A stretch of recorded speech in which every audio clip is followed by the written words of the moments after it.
The moment he said, "Take a 28% pay cut or leave," I didn't flinch. I didn't argue, didn't cry, didn't beg. I just looked at Kyle, all slick hair and inherited arrogant, and said, "Okay." Then I stood up, straightened my badge, and walked the hell out of the office I'd practically built from the ground up. 9 years. 9 years of duct taping their back-end systems together, with chewing gum and policy updates. Staying late to fix vendor syncs Kyle couldn't even pronounce. Keeping the wheels turning while execs like him played weekend on company cards. And they thought I'd roll over because some nepotism golden boy wanted to make a splash in his first quarter. The silence after I left said more than anyone ever had to my face. No goodbyes, no thanks, not even a glance from HR when I dropped off my badge. Just one of the finance kids watching me go like he just seen a ghost. Not scared, just startled by the realization that something important was vanishing before his eyes. Before I go on, if you're into stories like this, the kind where the quiet ones hold the real power and don't need a megaphone to bring the house down, hit that like button and subscribe. 97% of people forget, but it genuinely helps the team keep these coming. Now where was I? 9 years. I'd started as a contractor temping through quarter-end chaos and I never left. Not because I couldn't, trust me, I had offers. But because I believed in the bones of the place. The work mattered once. And for a while, so did I. I was the glue between operations and our third-party vendors. You know those pipelines that send data to suppliers in real time? I wrote the damn process map for that. The automated renewal cycles, my hack. Because the last IT lead flaked and I refused to let 600 vendor contracts lapse overnight. But titles? Raises? Recognition? Nah. I was reliable, which in corporate language means invisible, but not disposable until someone dumber thinks you are. Kyle Sorens was that someone.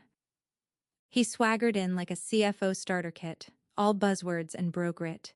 The kind of guy who reads half a Harvard Business Review article and thinks he invented optimization. First week, he replaced the company coffee with protein shakes. Second week, he color-coded people into core and cost. Third week, he called a meeting with me, asked me to explain what it is exactly you do, and nodded like he was being polite while clearly not listening. Fourth week, he dropped the bomb. "We're tightening up compensation alignment. Your pay's out of sync with your band. You can accept the new rate or we consider this a voluntary exit." Voluntary, as if they were offering me a vacation instead of an insult. What he didn't know, what none of them knew, is that I'd already been cleaning house on the back end. Not maliciously, not intentionally, just preparing. Years ago, I'd helped legal draft an internal document during a quiet reorg, an operational continuity agreement to keep external workflows stable during leadership transitions. The kind of thing no VP ever reads unless something breaks, the kind of thing no one remembered existed except me. And my name wasn't just on the distribution list, it was on the author line. Jenna Morgan, Process and Compliance Lead. Funny thing about being ignored for 9 years, people forget what you're allowed to touch. They didn't read the fine print when they gave me co-signature authority, and they sure as hell didn't revoke it when they told me to pack up. So, I smiled, walked out with my spine straight and my head quiet and left them with everything they thought they still controlled. But control isn't about who talks loudest, it's about who holds the keys, and they just handed me mine back. He didn't even close the damn blinds. Kyle had me sit down across from his glass wall conference cube like he was hosting a game show, not gutting my livelihood. His tone was fake friendly, teeth too white for someone who'd never earned a coffee stain. "So, Jenna, we've been doing some budget realignment," he started, like I hadn't already decoded the finance spreadsheets 2 weeks ago when they quietly locked the comp folder, but forgot I still had legacy view access. And unfortunately, to stay lean, we're having to make some tough calls across mid-level operations. I didn't speak, just stared at him, hands folded. He tapped on his iPad like he was reading my future off a cereal box. "Now, you've been here a while and we do value your consistency." He smiled like a guy trying to sell a haunted timeshare. "But effective today, your compensation's being adjusted to align with departmental ROI metrics. That comes out to a 28% reduction. If that's not something you can accept, we'll understand if you choose to exit voluntarily, but I'll need an answer by end of day." That was it. Like he was offering me a new seat on a sinking lifeboat, half a seat really, and I'd have to paddle. I nodded once. "Okay," I said. He blinked. "Okay, as in you'll take the cut." "No," I said. "Okay, I'll leave. I wish I could bottle the look on his face and sell it to therapists. 1 part confusion, 2 parts panic, and just a dash of wait, this wasn't in the script. He sat back. You don't want time to think about it. I stood. I've been thinking about it for months. It was the truth. Every time a contractor got a backdoor bonus. Every time a junior analyst got fast-tracked to a leadership program because they played beer pong with the sales team. Every time I fixed a system bug with duct tape and prayer and nobody noticed unless it failed. I'd been building my own silent resignation in pieces. They just gave me the final puzzle piece. The thing is, people like Kyle think silence equals weakness, that if you don't storm out or throw a tantrum, they've won. But I wasn't quiet because I was scared. I was quiet because I was done. Outside his office, I passed the HR rep who'd been looped in as a witness. Her eyes darted up from her screen when she saw me leaving without a tear, without a scene, just gone. She opened her mouth, probably to offer some "check your inbox for offboarding documents" line, but I held up a hand. I'll take care of it. Back at my desk, I didn't touch a thing. No cardboard box, no sad farewell email. I logged out, left my badge on the keyboard, and walked out like I was just grabbing lunch, because I wasn't leaving empty-handed, not really. I had something far more valuable than a stapler and a mug with my name on it. I had knowledge and buried signatures and time. The elevator ride down felt like exhaling for the first time in years. There was no drama, no applause, just the quiet hum of a system too stupid to notice what it had just lost. They thought I'd beg, that I'd do the math and realize a 28% cut was better than no paycheck at all.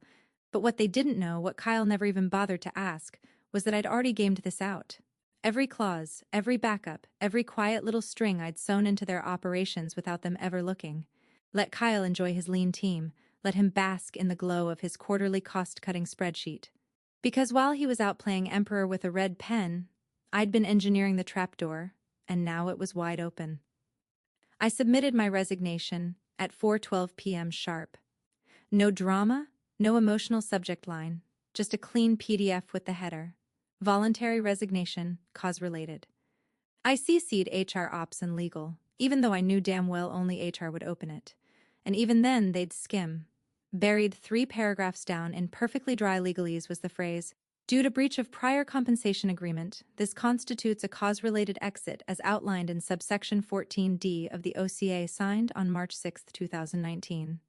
No one would flag it. They didn't even remena bread, and they'd still just check the voluntary box and move on. They were efficient in all the wrong ways. HR would log it, ping payroll, send out the templated "we're sorry to see you go" form, and drop it in the compliance folder where documents go to be forgotten. They never verified co-signed agreements unless someone screamed legal. And I didn't scream. I walked down to facilities and turned in my badge. Smiled politely at the guy behind the desk, Marcus, I think, and handed him my laptop in a padded sleeve like I was returning a library book.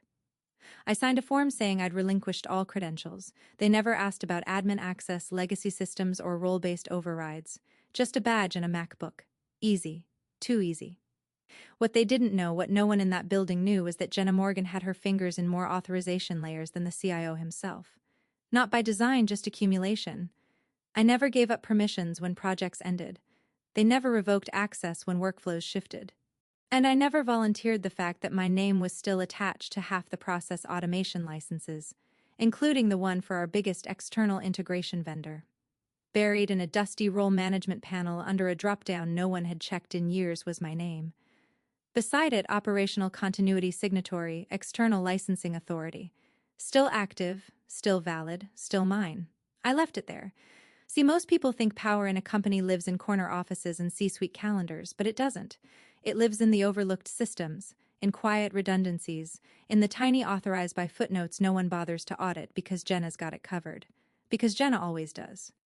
I took one last walk through the lobby, not dramatic, just calm. The front desk girl waved, not realizing it was the last time. The elevator doors closed behind me with a soft thunk, like punctuation at the end of a long, silent sentence. Outside, the air felt cleaner. I drove home in silence.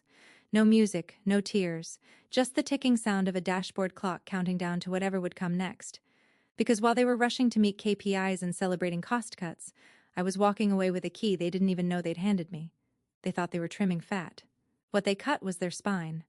First thing I did when I got home, I changed into sweats, made a stiff pour of bourbon, and powered up the old ThinkPad I hadn't touched since the last time legal decided to get ahead of compliance by dragging me into a document drafting sprint with 3 days' notice and no thanks.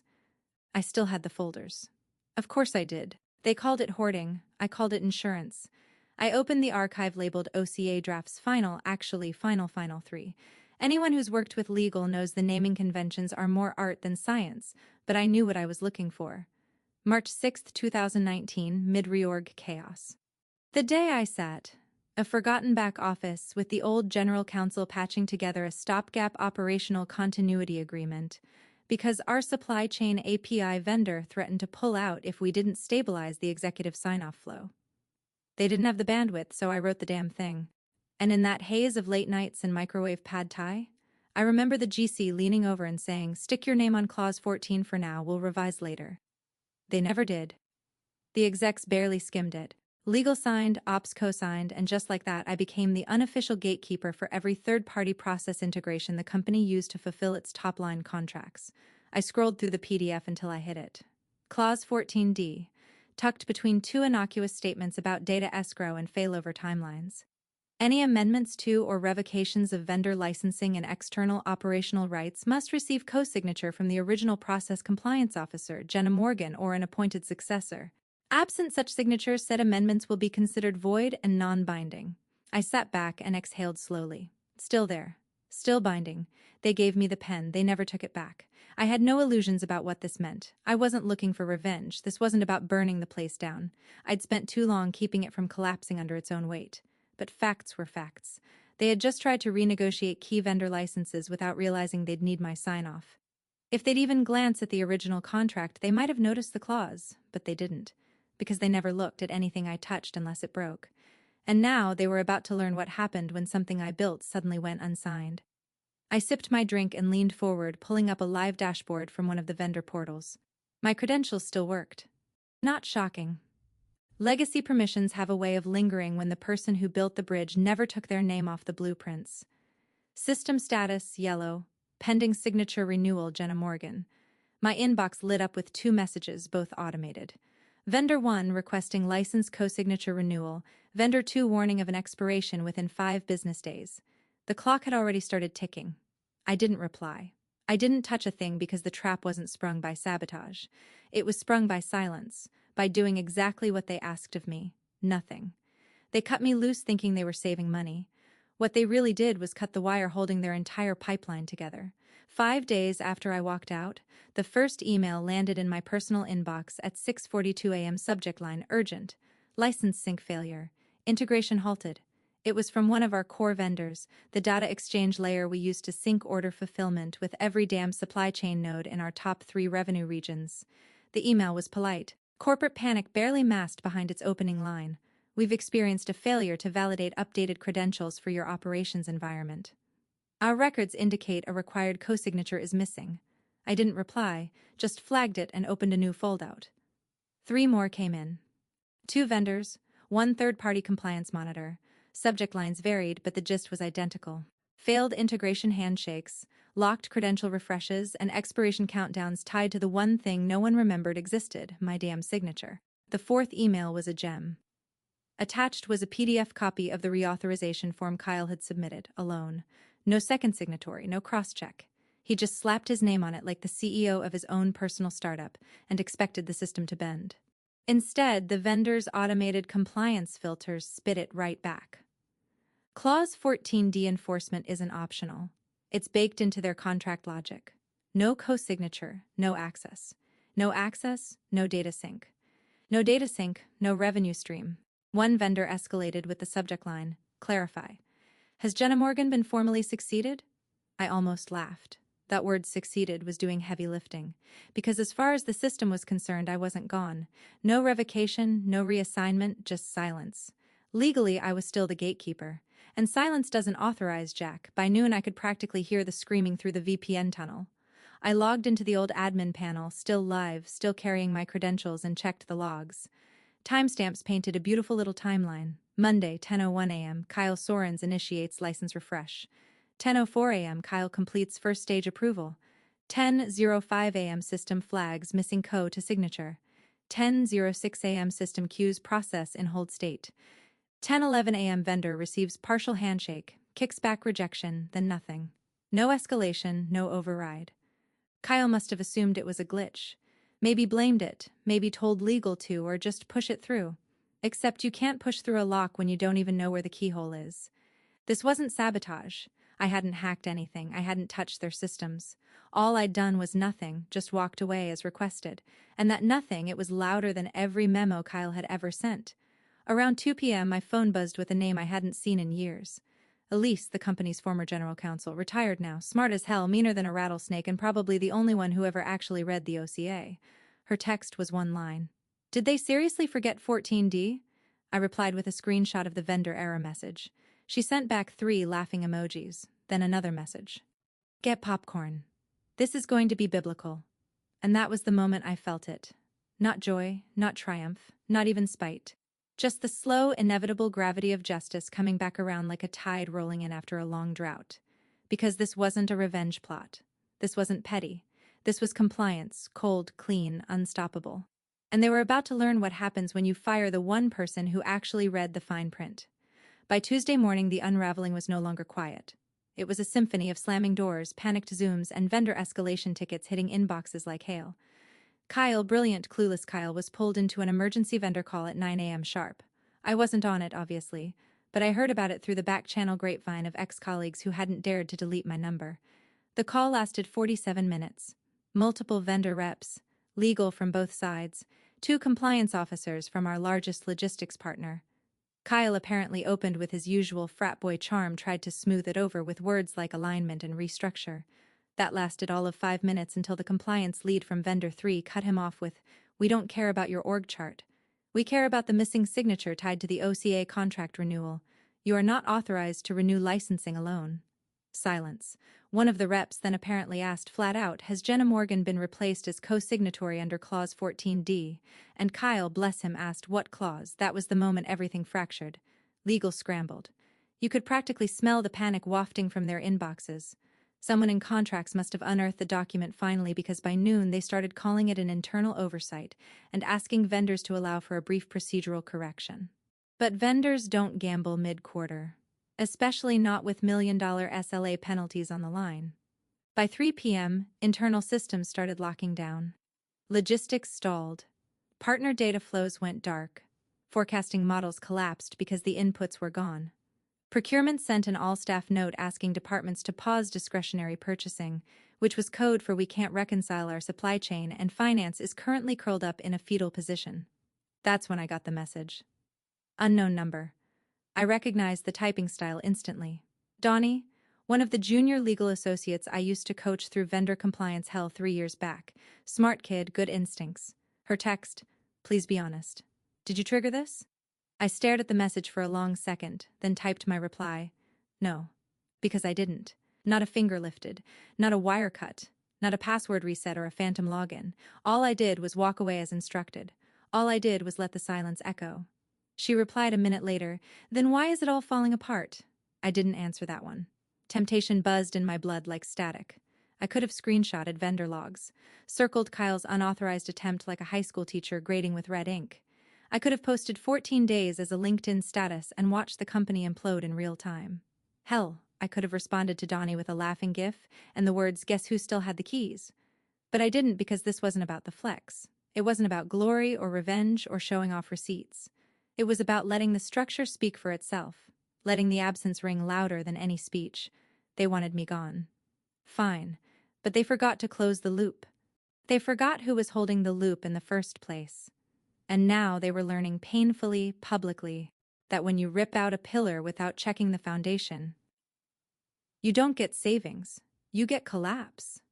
The board met that Thursday at 7:30 a.m., earlier than usual, which meant one thing. Something had gone catastrophically sideways.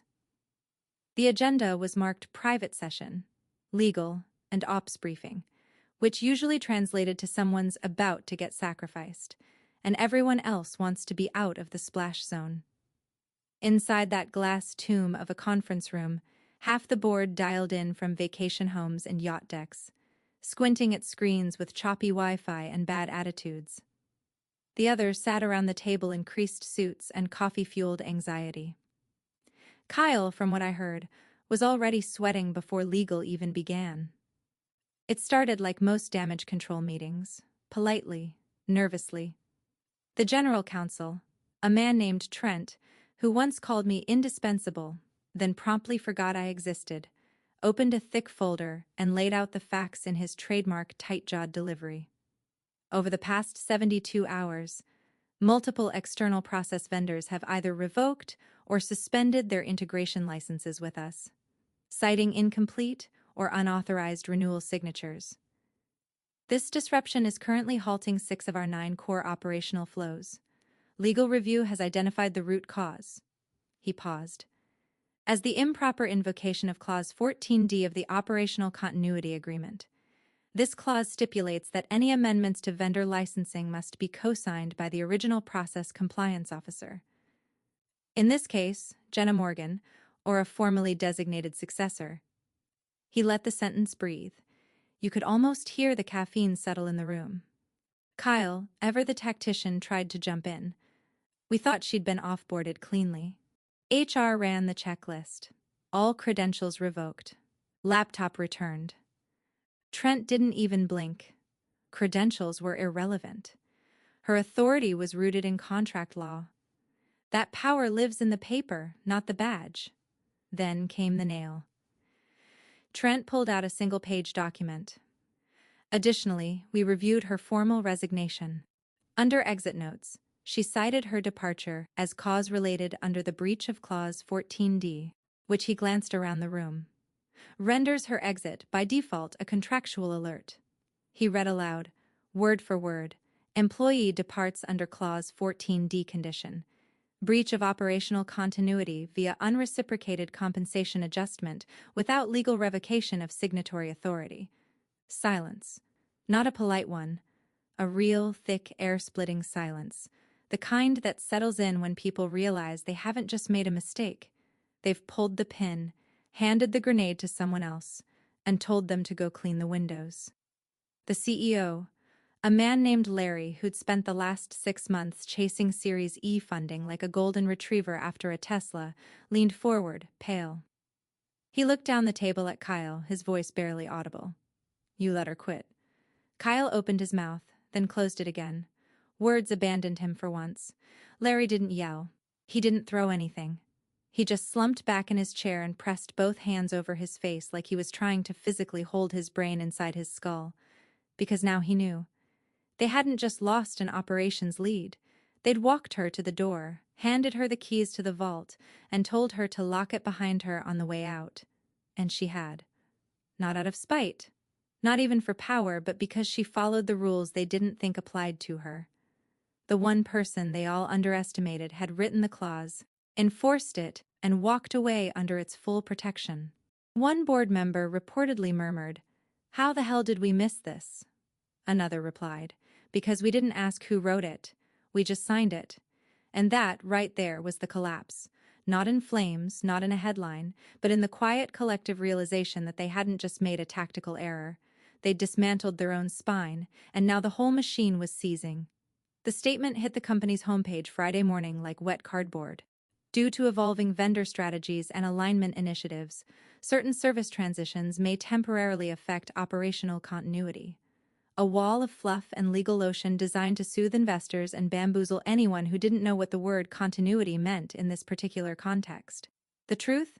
They were bleeding, quietly, expensively, and with no immediate tourniquet in sight.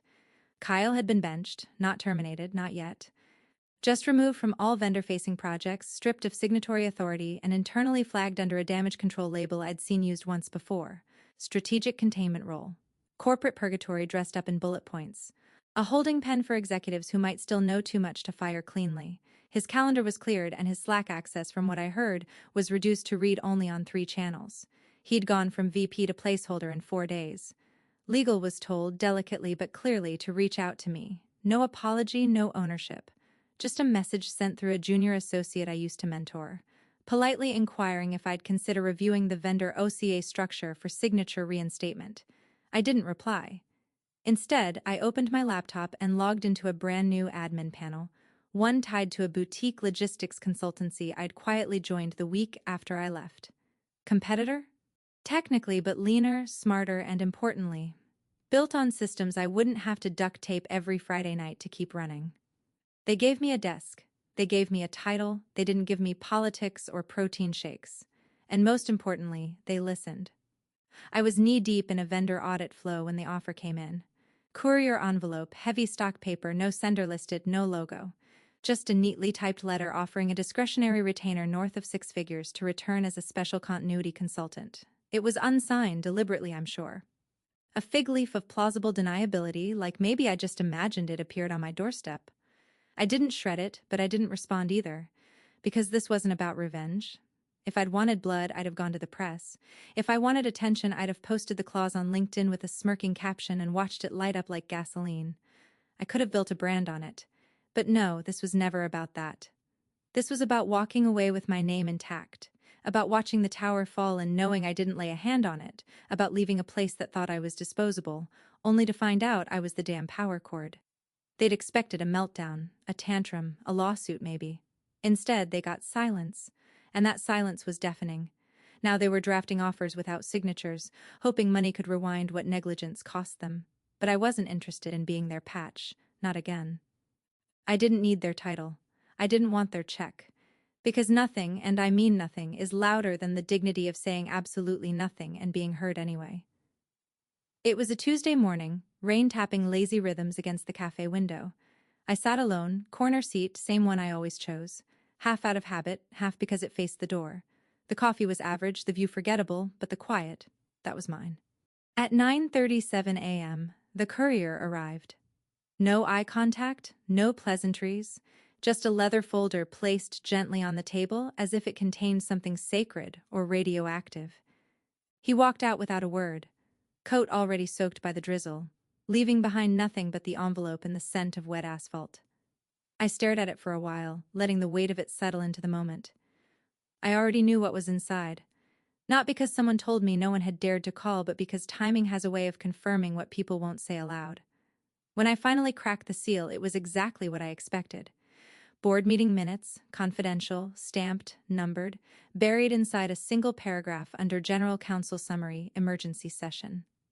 Acknowledged critical loss due to oversight of Clause 14D.